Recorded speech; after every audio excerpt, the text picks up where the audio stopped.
of my enemies. I raise a hallelujah.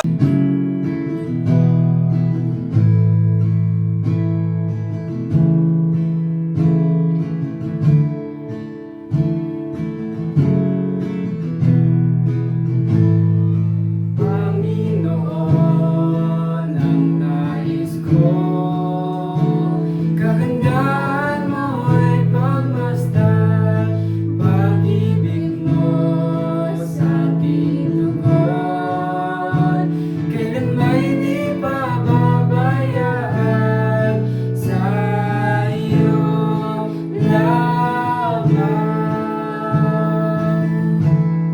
matatagpuan, sa iyo lamang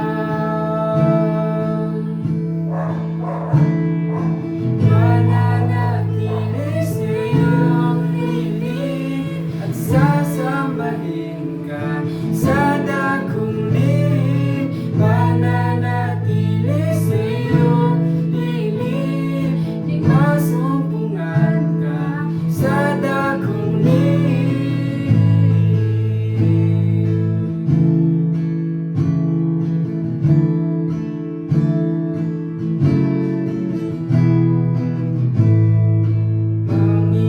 Panginoon, ang ngalan mo ay kalinga at sandigan ko, di magbabago pangako mo, salita mo'y panghahawakan, sa iyo lamang matatagpuan, sa iyo lamang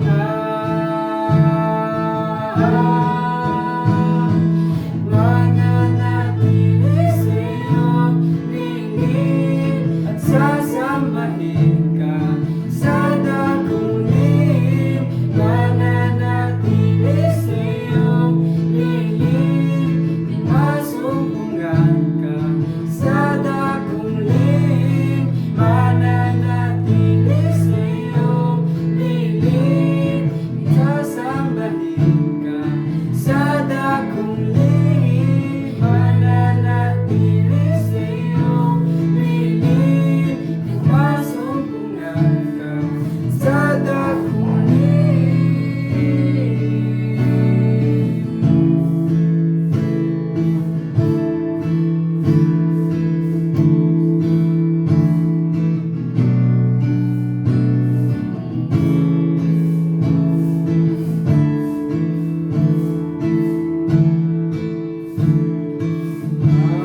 Ang pagpuri ko'y tanging sa'yo, sa'yo lamang iniaalay, O Panginoon.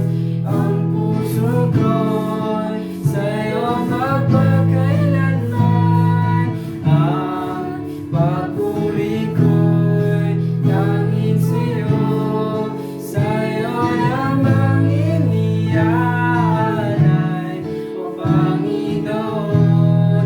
Ang puso ko'y sa'yo magpakailanman, mananatili sa iyong piling at sasambahin ka sa dakuling, mananatili sa iyong piling, di masumpungan ka sa dakuling, mananatili sa iyong piling at sasambahin ka sa dakuling, mananatili sa iyong piling, at masumpungan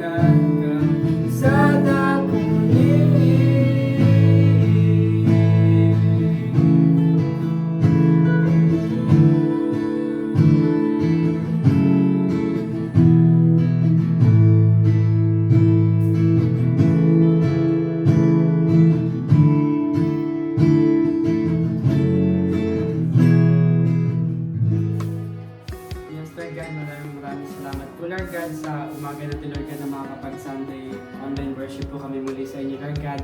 Maraming salamat po, Lord God, dahil may panibago na naman po kaming opportunity para sama-sama online na makapagbigay puri po sa inyo. At maraming salamat po, Lord God, sa mga nanonood at na nakikipag-worship po sa amin. Maraming salamat po. Yung pagbibigay po namin ng papuri sa inyo, Lord God, ay para sa inyo lamang po at hindi po lamang sa mga tao, Lord God, na nanonood, Lord God. Maraming salamat po.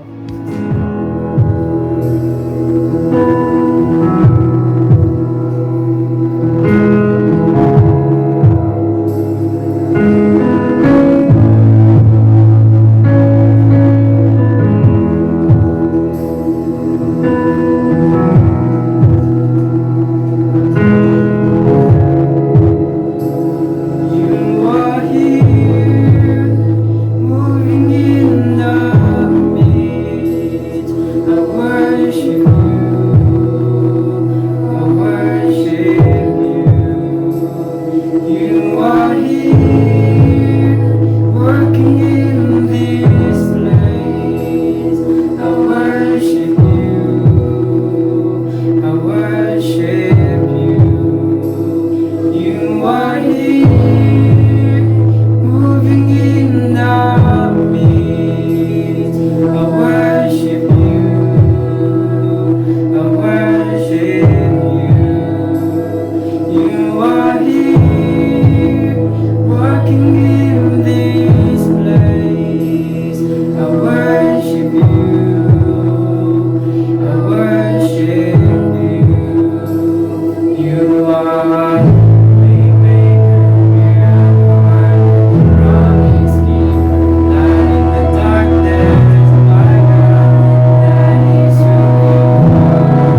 mapagpalang umaga po sa bawat isa. Tunay nga napakasarap po magpuri, magpasalamat sa Panginoon sa umagang ito. At ngayon po, tayo dadako sa gawain kung saan po natin ibabalik yung nararapat po para sa ating Panginoon.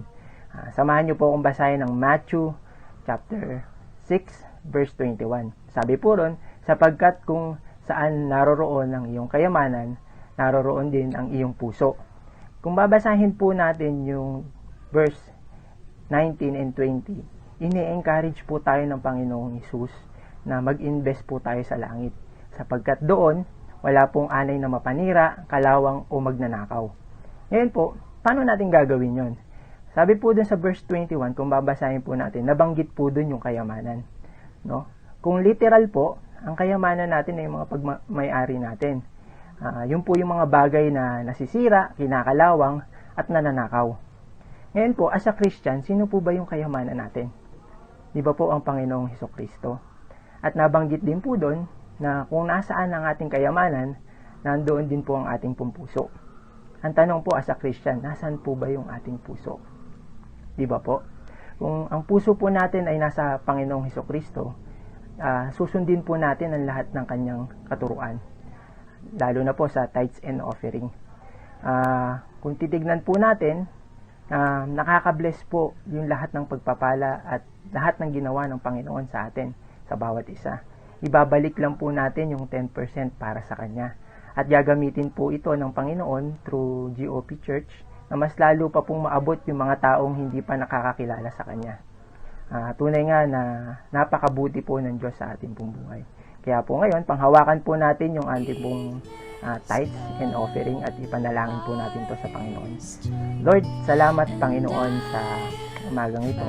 At tunay nga po Panginoon, nagpapasalamat po kami sa lahat po ng ginagawa niyo sa aming pong buhay. Sa kabila po ng pandemya at kung ano-ano po pong sakunang nangyayari sa mundo, hindi po kayo nagbabago. Nararamdaman po namin ang inyong pag-ibig, protection, at mga pagpapalang nagmumula lamang sa inyo, Panginoon. Akin pong idinadalangin ng mga taong magbibigay po ng kanilang tithes and offering. Lalo niyo po silang magpalain at maging channel of blessing po sa aming pong church, CGOP. Lalo po namin tumagamit, maabot po yung mga taong hindi pa po nakakakilala sa inyo o nakakarinig sa inyo. Lord, kayo po ang aming gustong mapapurihan, mapasalamatan sa aming. Thank you po, Panginoon. Ito po ang aming samot na lang sa pangalan ni Jesus. Lahat po tayo magsabi na.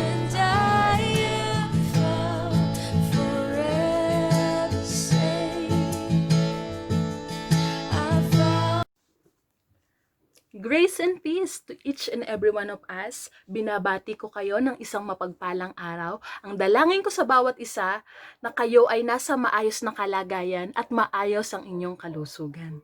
So, sa oras na ito, tayo ay makakapakinig muli ng salita ng Diyos. So, nasa ika-4 na linggo na tayo ng pakikinig ng ating topic na relentless.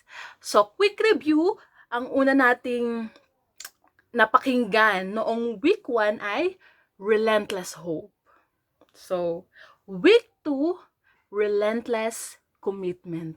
At ang ating week 3 ay relentless love. And according sa mga preacher no mga nakaraang linggo, ang ibig sabihin ng relentless ay walang hanggan, walang humpay, no? So ngayong week 4, so nasa week 4 na tayo, ang ating topic ay relentless grace. Sabihin mo sa katabi mo, relentless grace. Amen. So bago tayo magsimula, tanungin ko muna kayo ng isang tanong. Sabi dito, how do you show someone that you love him or her? So, paano mo maipapakita sa isang tao na minamahal mo, na mahal mo siya? So, sa ating mundo, ang salitang pagmamahal ay palaging conditional. No, hindi ka magmamahal ng taong sasaktan ka, hindi ka magmamahal ng isang tao na walang makukuha ka. So laging may kondisyon, laging sinasabi na mamahalin kita pero dapat ganito, no? So, paano mo ba ipapakita? So, marami sa atin ay may iba't ibang way to show our love to our loved ones, no? Maraming mga ways tayo para ipakita sa kanila. Pero dumadating sa point na yung pag-ibig na ating ibinibigay ay napapagod, nagsasawa. Amen ba doon? So ngayon ang pag-aaralan natin ay isa sa mga talata na ating pinag-aralan nung nakaraang linggo. Okay, ready na? Okay, Hosea chapter 11, verse 1 to 11.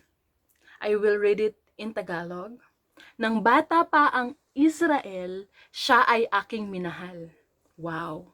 At tinawag ko ang aking anak mula sa Ehipto. Ngunit habang siya'y tinatawag ko, lalo naman siyang lumalayo. Lagi na lang siyang naghahandog sa mga baal, so yung mga diyos-diyosan, at nagsusunog ng insenso sa mga diyos-diyosan. Chapter 3. Ako ang nagturo kay Ephraim na lumakad. Inakay ko siya sa kanyang paghakbang. Ngunit hindi niya kinilala ang pag-aalaga ko sa kanya. Many times, hindi lang yung Diyos yung nakakaranas ng ganun. Many times in our discipleship life, naranasan din natin to. Chapter 4, pinatnubayan ko siya ng buong pagmamalasakit at ng buong pagmamahal. Ang katulad ko'y isang nag-aalis ng busal sa kanilang bibig at yumuko ako upang sila ay mapakain. Okay? Verse 5, magbabalik sila sa Ehipto at paghaharian ng Assyria, sapagkat ayaw nilang magbalik sa akin. Lulusubin ng kaaway ang kanilang mga lungsod, wawasakin ang pangpinid sa kanilang mga pinto, at lilipulin sila sa loob ng kanilang kuta. Verse 7, ang bayan ko'y nagpasya ng tumalikod sa akin, kaya't sa pamatok sila'y itinakda at walang sinumang makakapag-alis nito. Pababayaan ba kita, Ephraim? Ikaw ba'y ibibigay ko sa kaaway, Israel? Maitutulad ba kita sa Adma? Magagawa ko ba sa iyo ang aking ginawa sa Sibuim? Hindi ito kayang gawin ng puso ko, kahabagan ko'y nananaig. Verse 9, hindi ko ipadarama ang bigat ng aking puot, hindi ko muling sisirain ng Ephraim, sapagkat ako'y Diyos at hindi tao. Ang banal na Diyos na nasa kalagitnaan ninyo, at hindi ako naparito upang kayo'y wasakin. Verse 10, susundin nila si Yahweh, siya'y uungal na parang leon, at mula sa kanluray nanginginig na darating ang kanyang mga anak na lalaki. Nagmamadali silang darating na parang mga ibong mula sa Ehipto at sa mga kalapating mula sa Assyria. At sa kanilang tahanay ibabalik ko sila, sabi ni Yahweh. Before we start, let's pray. Our Heavenly Father, who created the heavens and the earth, once again, God, we worship you with all our heart. Pinupuri ka namin, nagpapakumbaba kaming nagpupuri at nananalikluhod sa iyong harapan sa araw na ito.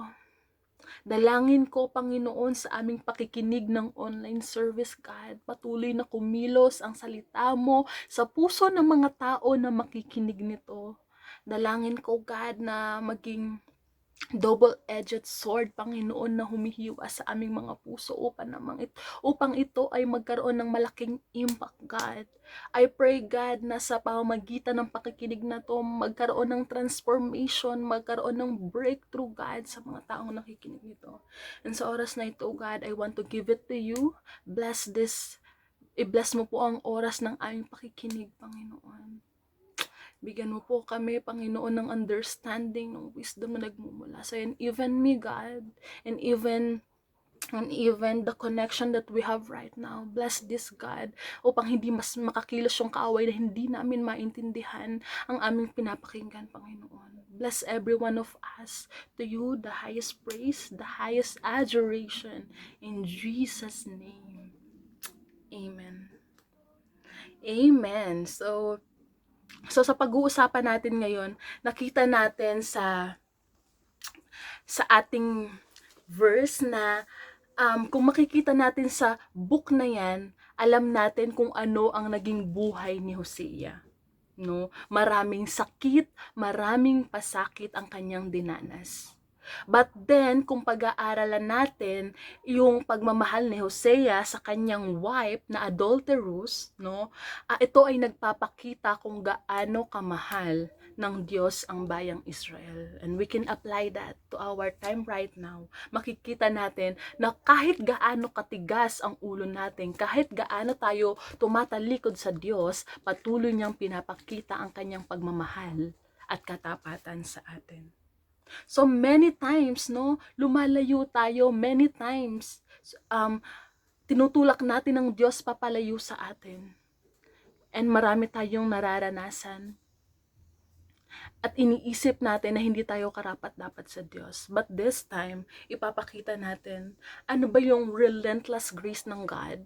Kahit tayo ay magkasala, patuloy niyang pinapakita ang relentless grace niya. Unang-una, binigay niya yung walang humpay, walang hanggang grasya niya kahit tayo ay hindi tapat. So our first point is unfaithfulness. Okay? Sabihin mo sa katabi mo, unfaithfulness. Huwag mong sasabihin na hindi siya tapat. No? So unfaithfulness, many times in our lives, we become unfaithful. Hindi tayo tapat. Minsan sinasabi pa nga natin na kahit nagkukulang tayo sa Diyos, no? Hindi natin binibigay yung pinaka-the best natin o minsan nakakakumit tayo ng kasalanan na hindi natin ginusto o minsan iniisip natin na hindi natin sinadya ang kasalanan na yun. Unfaithful tayo. And according to Hosea, sa binasa nating verse kanina in Hosea 11 verse 1 to 2, nang bata pa ang Israel, siya'y aking minahal at tinawag ko ang aking anak mula sa Ehipto. Ngunit habang siya'y tinatawag ko, lalo naman siyang lumalayo. Lagi na lamang siyang naghahandog sa mga baal at nagsusunog ng insenso sa mga Diyos-Diyosan. So, ang ginagawa dyan ng bayang Israel, kahit kung babasahin natin ng Old Testament, no, from Exodus and siguro Malakay, no, makikita natin dyan kung gaano katigas ang ulo ng bayan ng Israel. No, kahit pinakitaan sila ng maraming miracle, kahit tinulungan sila ng Diyos na ma-defeat yung mga kaaway nila, yung mga sumasakop na bansa sa kanila, but the end of the day, mangangalunya pa rin sila. In the end of the day, tatalikod pa rin sila sa Diyos na nagpakita sa kanila ng pagmamahal at grasya. In the end of the day, mawawala yung pananampalataya. Magiging unfaithful sila. No? Many times pinakita ng Diyos mula yung paglabas nila sa Ehipto, many times pinakita niya kung gaano niya kamahal ang bayang Israel. Pero anong ginagawa nila? In verse 2, ngunit habang siya'y tinatawag ko, lalo naman siyang lumalayo. Ganon ang action o palaging ginagawa ng bayang Israelita. Lagi na lamang siyang naghahandog sa mga baal at nagsusunog ng insenso sa mga Diyos-Diyosan. Many times, no? Bilang tao lang, many times, kahit gaano nating kakilala ang Diyos, kung kahit gaano siya gumawa ng miracle sa buhay natin, many times nagko-compromise pa din tayo. Many times, nakakakumit tayo ng kasalanan. Many times, hindi natin nakokontrol yung sarili natin. And yung desire, yung gustong-gusto natin, yung nagagawa natin, even though hindi to gusto ng Diyos sa atin at hindi to kalooban ng Diyos. And Hosea 2:13, sabi ng Diyos dito, paparusahan ko siya dahil sa mga kapistahan na kanyang ipinagdiwang sa karangalan ni Baal. Nagsunog siya ng insenso sa mga Diyos-Diyosan. Nagsuot din siya ng mga singsing at alahas. Pagkatapos ay humabol sa kanyang mga mangingibig. At ako'y kanyang nilimot, sabi ni Yahweh. So kay daling makalimot ng bayang Israel kung gaano sila ni-rescue ni God. And many times in our lives, kahit gaano tayo ni-rescue ni God sa toxic relationship, sa toxic na buhay, or sa mga bagay na hindi natin matanggap, many times pag nagiging okay tayo, nakakalimutan natin kung sino yung Diyos na nagligtas sa'yo sa mga pangit na yon, sa mga katoksikan na yon. No, many times nangyayari talaga yon. And hindi excuses na sabihin mo na, kasi ito yung pakiramdam ko ngayon. Ito yung gusto kong gawin ngayon. At wala akong choice. No, lagi tayong may choices. But then, mas pinipili pa natin to run away from God. No, we became so unfaithful. No, so, sabi po dito, sa Deuteronomio, kayo ay bansang itinalaga kay Yahweh. Hinirang niya kayo sa lahat ng bansa upang maging kanyang sariling bayan. Pinili niya kayo at inibig dahil mas marami kayo kaysa ibang mga bansa. Sa katunayan, kayo pa nga ang pinakakaunti sa kanila. Pinili niya kayo dahil sa pag-ibig niya sa inyo at sa kanyang pangako sa inyong mga ninuno. Ito rin ang dahilan kaya niya kayo iniligtas sa kamay ng Paraon sa pamamagitan ng kanyang kapangyarihan. And that is in Deuteronomy 7:6-8. So pinakita niya dito na kahit gaano katigas o gaano ka-unfaithful ang bansang Israel, God said, pinili ko kayo. No? Pinili ko kayo dahil sa pag-ibig ko sa inyo at sa kanyang mga pangako. Ang Diyos, tapat siya kapag siya ay nangangako. Hindi siya katulad natin kapag nangako ay napapako.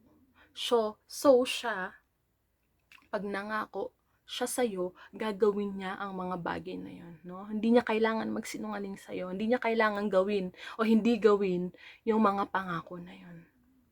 No? In 2 Timothy 2:13, maganda to. Kung tayo man ay hindi tapat, siya'y nananatiling tapat pa rin, sapagkat hindi niya maaaring itakwil ang kanyang sarili. So many times in our lives, hindi nagiging unfaithful tayo, hindi tayo tapat sa Kanya. Even do sa mga commitments, sa mga covenant na binibitawan natin sa Kanya, sabihin natin na, Lord, magda-devotion ako every morning o magba-Bible reading ako. Pero hindi tayo nagiging tapat sa paggawa noon. Minsan nakakaligtaan natin yung mga pangako, yung mga commitment na binibigay natin sa Kanya. And minsan nagiging burden sa atin yung mga commitment na yun. Na tila ba na yung commitment na yun ay ginagawa natin para i-please ang mga tao. Inuulit ko, we are not man pleaser. We are God pleaser. Sabihin mo nga sa katabi mo, i-please mo si God. Sa kabila naman, i-please mo si God, no? Kailangan mas i-please natin si God kaysa sa mga tao sa paligid natin, no? Mas maganda kapag siya yung napi-please. And even, sabi dito, but many times talaga, mapifail tayo, maramdaman natin na failure tayo, nagiging unfaithful tayo, at pag naramdaman natin na unfaithful tayo o hindi tayo karapat-dapat, tila ba ayaw na natin magpatuloy sa paglilingkod sa kanyang sarili. God said, if we are faithless, yet He remains faithful. Inuulit ko, if we are faithless, yet He remains faithful. Amen, amen ba doon? So nakikita natin dyan yung grace ng God, even we are unfaithful. Yung grasya niya, binubuhos niya pa rin, yung pag-ibig niya, nandyan pa din. Hindi niya tayo kailanman bibitawan. Hindi niya kailanman tayo tatalikuran kahit ano man yung unfaithfulness na gagawin natin. But I encourage you, remain faithful sa mga commitment, sa mga pangako na binibitawan mo sa Diyos, no? Kung talagang ikaw ay anak ng Diyos, isang Kristiyano na nagsuko ng buhay sa Kanya, day by day, matututunan mo kung paano maging faithful sa Diyos na nagligtas sa'yo. Para naman sa ating second point, so una, unfaithfulness. Ang pangalawa ay unworthiness. So, pakiramdam mo ba hindi ka worthy? Pakiramdam mo hindi ka karapat dapat mahalin, hindi ka dapat pag-alayan ng buhay. So, lahat tayo naramdaman yan kasi galing tayo sa isang nakaraan na sobrang sama. Isang nakaraan na hindi natin kayang tanggapin na doon tayo nagmula. Sa isang nakaraan, sa isang pamilya na hindi karapat-dapat or hindi worthy, no? But then, God still chose you. So, ikaw ay pinili ng Diyos. Ibig sabihin nun, worthy ka. Sabihin mo sa katabi mo, worthy ka. Sabihin mo rin sa kabila, worthy ka.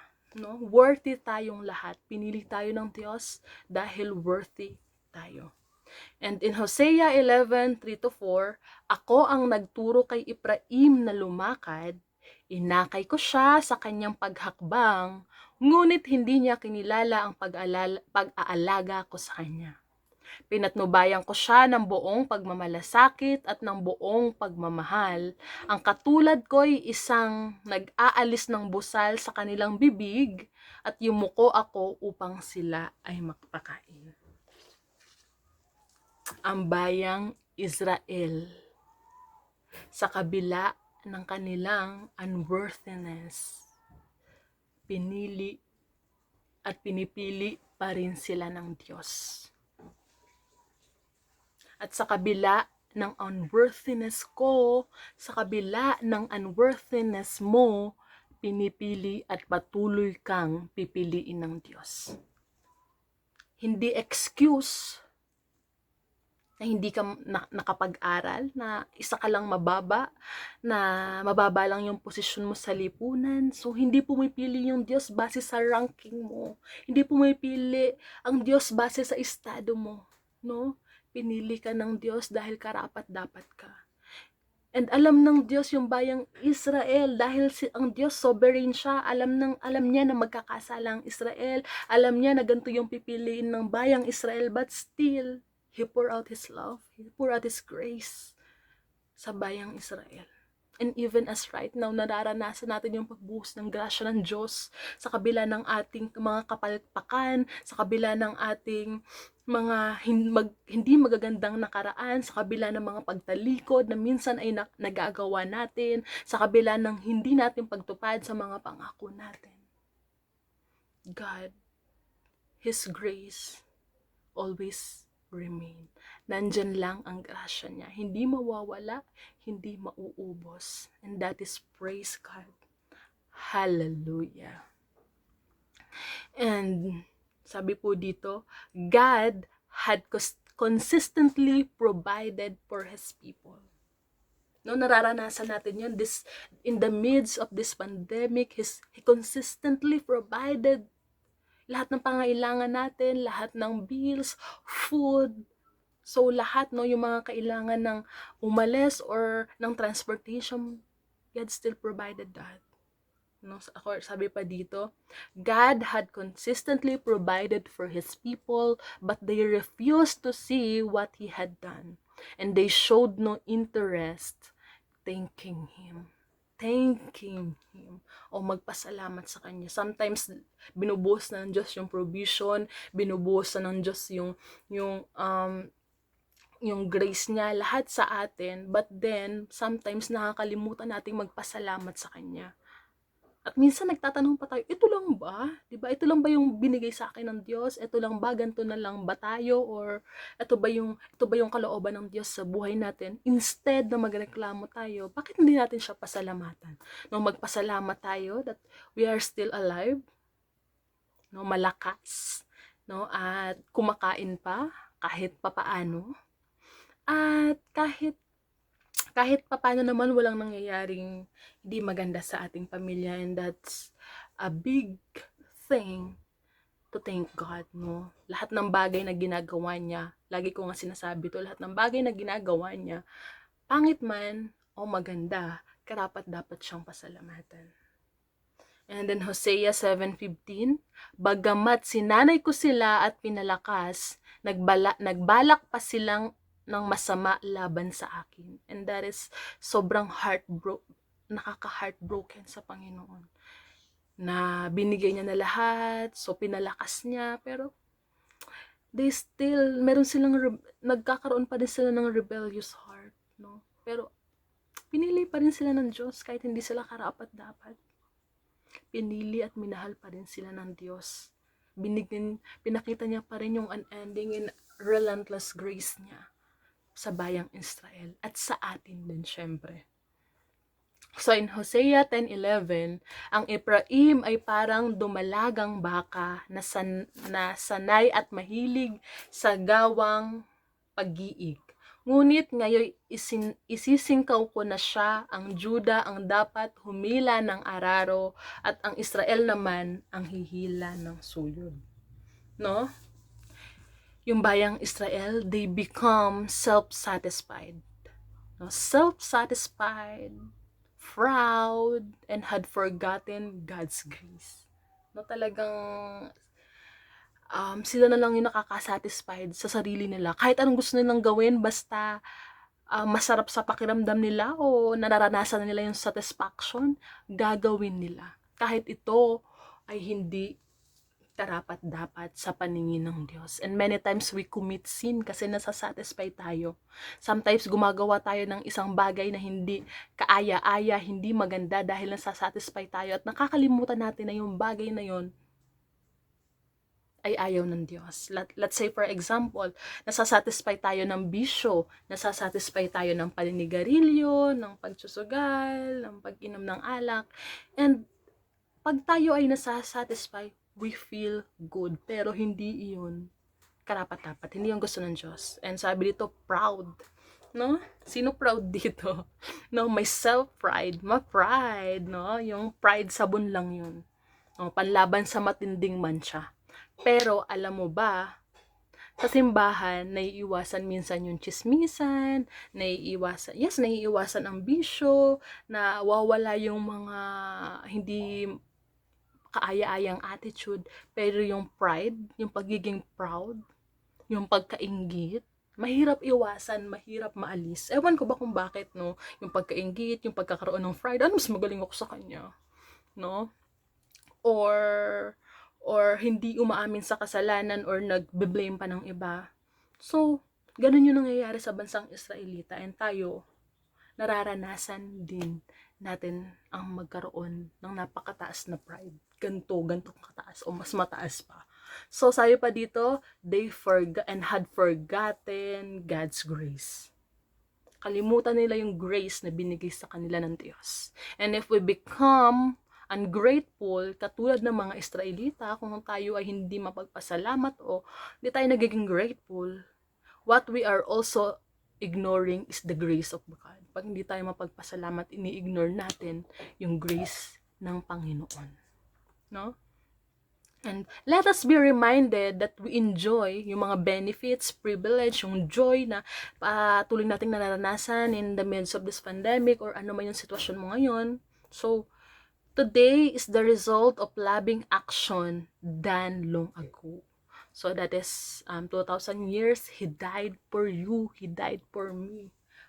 No, para ma-save tayo sa kasalanan natin at sa walang hanggang pagpaparusa o kamatayan. So now is the time to thank Him for all the blessing. So palagi ito yung panahon na magpasalamat ka o palagi kang magpasalamat, no? In everything, in every moment, pasalamatan mo siya. No? Kahit lahat na binigay niya sa atin, so He is worthy of our praise. No? Pangatlo po, ito ay ang unbelief. So yung mga minsan meron tayong mga nag-aalinlangan tayo. Sino dito yung nag-aalinlangan? So walang sasagot, no? Pero minsan marami tayong alinlangan sa buhay. Marami tayong alinlangan sa future natin. Marami tayong alinlangan this academic year o school year. No? Maraming gumugulo sa ating isipan na nakaka-steal o nakakaagaw ng atensyon o joy natin sa Panginoon. And sabi po dito sa ating verse, sa Hosea 11, verse 5 hanggang 11, babasahin ko po. Magbabalik sila sa Ehipto at paghaharian ng Assyria, sapagkat ayaw nilang magbalik sa akin. Lulusubin ng kaaway ang kanilang mga lungsod, wawasakin ang pampinid sa kanilang mga pinto, at lilipulin sila sa loob ng kanilang mga kuta. Ang bayan ko'y nagpasya ng tumalikod sa akin, kaya't sa pamatok sila itinakda, at walang sino mang makapag-aalis nito. No? And ito pa yung ginawa ng Israelita. Humingi sila ng tulong kay Baal, ang katulad nila'y taksil na mandirigma, masasawi sa espada ang mga pinuno nila dahil sa kanilang mga palalong dila. Ito ang panlilibak sa kanilang lupain sa Ehipto. No? Makikita natin sa lahat ng katigasan, pagpapasaway ng ulo ng Israel. The Israel deserved abandonment and destruction, but God gave them His gracious compassion. Kahit deserve na yung abandonment, na iwan, kalimutan, yung destruction, yung pagsisira, but then God gave them His gracious compassion. And that's how relentless grace of God is. Ganun ka-relentless yung grace ng God sa kanila. Not only sa kanila, but also sa atin. God's grace is relentless. Bakit? Why? Because God is God and not a man. God is infinitely greater than we are. Our sins may be great, but His love and grace is greater. Kahit sobrang laki ng kasalanan mo, His love and His grace is more greater. It's more greater than our failure, greater than our sin, and greater of our unbelief. So sa ating pagtatapos,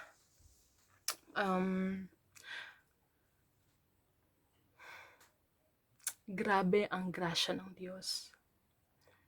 Sa ating unfaithfulness,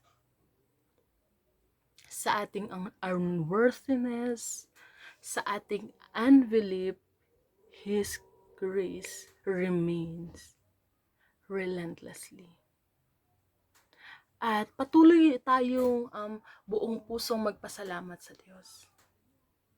At sa aking pagtatapos, gusto kong matapos sa isang illustration sa 2 hari ng bayang Israel.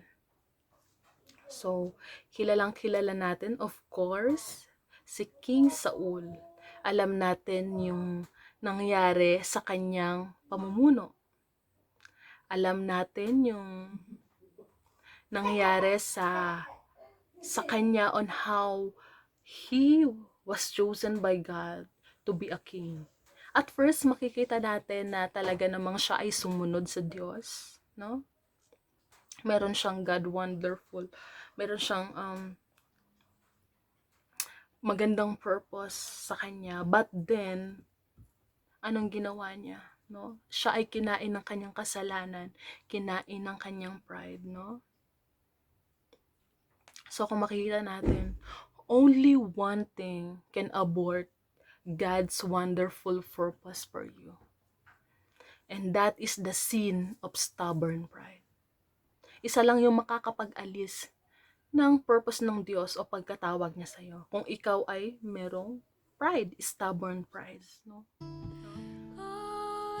Huwag po tayong pasakop sa pride natin dahil iyan ang magbababa sa atin. Okay lang na mapil natin na we are unfaithful, we are unworthy, may unbelief tayo, wag lang tayong kakainin ng kasalanan ng pride. The stubborn pride will let us down. Kaya mga kapatid, I encourage you to always confess your sin to the Lord. Kung tayo man ay magkakasala sa harapan niya, confess it. Humingi tayo palagi. Sige, manalangin tayo. Diyos na banal na makapangyarihan sa lahat.